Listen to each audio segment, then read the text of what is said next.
ಓಂ ಗುರುಭ್ಯೋ ನಮಃ. ಗುರು ಶ್ರೀ ರಾಘವೇಂದ್ರ ಸ್ವಾಮಿಯೇ ನಮಃ. ನಮಸ್ಕಾರ ವೀಕ್ಷಕರೇ, ನಾನು ನಿಮ್ಮ ಪಂಡಿತ್ ಸಾಯಿ ಸ್ವರೂಪ್ ದೀಕ್ಷಿತ್. ಇವತ್ತಿನ ಒಂದು ವಿಡಿಯೋದಲ್ಲಿ ಫೆಬ್ರವರಿ 15ನೇ ತಾರೀಕಿನಂದು ಮಹಾಶಿವರಾತ್ರಿ ಇದೆ. ಮಹಾಶಿವರಾತ್ರಿಯ ದಿನದಿಂದ ವೃಶ್ಚಿಕ ರಾಶಿಯವರಿಗೆ ಗ್ರಹಗಳ ಸಂಚಾರದಿಂದ ಆಗುವಂತ ಬದಲಾವಣೆಗಳನ್ನ ನಾನು ನಿಮಗೆ ಈ ಒಂದು ವಿಡಿಯೋದಲ್ಲಿ ತಿಳಿಸ್ಕೊಡ್ತೇನೆ. ಯಾರೆಲ್ಲ ಈ ಒಂದು ವಿಡಿಯೋ ನೋಡ್ತಾ ಇದ್ದೀರಾ ಕೊನೆವರೆಗೂ ವಿಡಿಯೋ ನೋಡಿ, ಹಾಗೂ ಹೆಚ್ಚಿನ ವಿಡಿಯೋಗಳಿಗಾಗಿ ನಮ್ಮ ಒಂದು ಯೂಟ್ಯೂಬ್ ಚಾನಲ್ನ ಲೈಕ್ ಮಾಡಿ, ಶೇರ್ ಮಾಡಿ, ಸಬ್ಸ್ಕ್ರೈಬ್ ಮಾಡಿ. ಮೊದಲನೇದಾಗಿ ಗ್ರಹ ಸಂಚಾರದ ಬಗ್ಗೆ ನಾವು ನೋಡೋದಾದ್ರೆ, ಶನಿಯು ನಿಮ್ಮ ರಾಶಿಯಲ್ಲಿ 4ನೇ ಮನೆಯಲ್ಲಿ ಸಂಚಾರ ಮಾಡ್ತಾ ಇದ್ದಾನೆ. ಇದನ್ನ ಅರ್ಧಾಷ್ಟಮ ಶನಿ ಅಂತೇಳಿ ಕರೆಯಲ್ಪಡುತ್ತದೆ. ಇದು ನಿಮಗೆ ಕೆಲಸದಲ್ಲಿ ಒತ್ತಡ, ಮನೆ ವಿಚಾರದಲ್ಲಿ ಸಮಸ್ಯೆಗಳು ತಂದುಕೊಡುವಂತ ಸಾಧ್ಯತೆ ಲಕ್ಷಣಗಳು ಬಹಳ ಇದೆ. ಆದರೆ ಶನಿಯು ನಿಮಗೆ ಶಿಸ್ತನ್ನು ಕಲಿಸುತ್ತಾನೆ.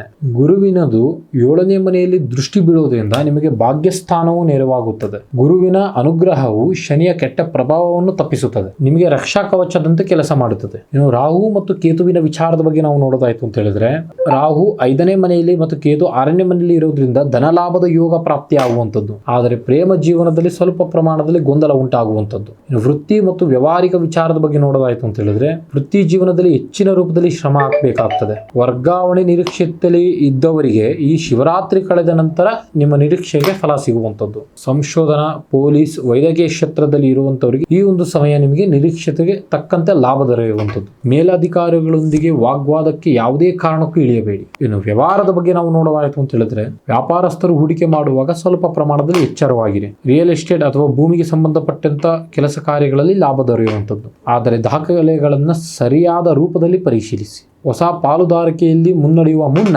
ಶಿವನ ಸನ್ನಿಧಾನಕ್ಕೆ ಭೇಟಿ ನೀಡಿ ಆಶೀರ್ವಾದ ತೆಗೆದುಕೊಂಡು ಮುನ್ನಡೆಯಿರಿ. ಕಠಿಣ ಪರಿಶ್ರಮಕ್ಕೆ ತಕ್ಕ ಪ್ರತಿಫಲ ಖಂಡಿತವಾಗ್ಲೂ ಸಿಗುವಂಥದ್ದು. ಇನ್ನು ಆರ್ಥಿಕ ವಿಚಾರದ ಬಗ್ಗೆ ನಾವು ನೋಡೋದಾಯ್ತು ಅಂತ ಹೇಳಿದ್ರೆ, ಆರ್ಥಿಕವಾಗಿ ಏರಿಳಿತಗಳು ಇದ್ರೂ ಸಹ ಲಾಭಕ್ಕೆ ಕೊರತೆ ಇಲ್ಲ. 11ನೇ ಮನೆಯ ಕೇತಿಯು ಹಳೆಯ ಲಾಭಗಳಿಗೆ, ಹಳೆ ಹೂಡಿಕೆಗಳಿಂದ ಲಾಭ ದೊರೆಯುವಂಥದ್ದು. ಆದರೆ ಮನೆಯ ಕುಟುಂಬದವರಿಗೆ ಸಣ್ಣ ಪುಟ್ಟ ಖರ್ಚು ವೆಚ್ಚಗಳು ಸಂಭವಿಸಬಹುದು. ಉಳಿತಾಯದ ಕಡೆ ಹೆಚ್ಚಿನ ರೂಪದಲ್ಲಿ ಗಮನವನ್ನು ಹರಿಸಬೇಕು. ಇನ್ನು ಪ್ರೀತಿ ಮತ್ತು ಕುಟುಂಬದ ವಿಚಾರದ ಬಗ್ಗೆ ನಾವು ನೋಡೋದಾಯ್ತು ಅಂತ ಹೇಳಿದ್ರೆ, ಕುಟುಂಬದಲ್ಲಿ ಶಾಂತಿ ಕಾಪಾಡಲು ಹೆಚ್ಚು ತಾಳ್ಮೆಯಿಂದ ನೀವು ಇರಬೇಕು. ಸಣ್ಣ ಪುಟ್ಟ ವಿಚಾರಕ್ಕೆ ಮನೆಯಲ್ಲಿ ಕಲಹ ಆಗದಂತೆ ನೋಡಿಕೊಳ್ಳಿ. ಇನ್ನು ಪ್ರೇಮಿಗಳ ಜೀವನಕ್ಕೆ ಇದು ಒಂದು ಪರೀಕ್ಷೆಯ ಸಮಯ. ನಂಬಿಕೆ ಬಹಳ ಮುಖ್ಯ.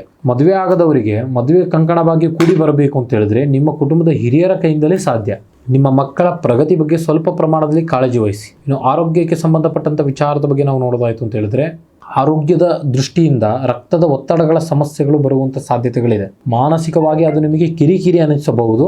ನಿಯಮಿತವಾಗಿ ವ್ಯಾಯಾಮ ಮತ್ತು ಜ್ಞಾನ ಮಾಡುವುದರಿಂದ ನಿಮ್ಮ ಆರೋಗ್ಯ ಸುಧಾರಿಸುವಂಥದ್ದು. ಈ ಒಂದು ರಾಶಿಯವರ ಒಂದು ಪರಿಹಾರ ಮಾರ್ಗದ ಬಗ್ಗೆ ನಾವು ಗಮನ ಕೊಡೋದಾಯಿತು ಅಂತ ಹೇಳಿದ್ರೆ, ಶಿವರಾತ್ರಿಯ ದಿನದಂದು ಕೆಂಪು ಹೂಗಳನ್ನು ಶಿವನಿಗೆ ಅರ್ಪಣೆ ಮಾಡಿ ಮತ್ತು ಶಿವನಾಮನ ಸ್ತೋತ್ರವನ್ನು ಪಠನೆ ಮಾಡಿ. ಬಡವರಿಗೆ ಕೆಂಪು ಬಣ್ಣದ ಆಹಾರವನ್ನು ದಾನ ಮಾಡಿ. ಓಂ ನಮೋ ಶಿವಾಯ ಎನ್ನುವ ಮಂತ್ರವನ್ನು ಜಪ ಮಾಡಿ. ಈ ಒಂದು ರಾಶಿಯವರ ಒಂದು ಅದೃಷ್ಟವಾದಂಥ ಸಂಖ್ಯೆ 1, 8 ಮತ್ತು 9.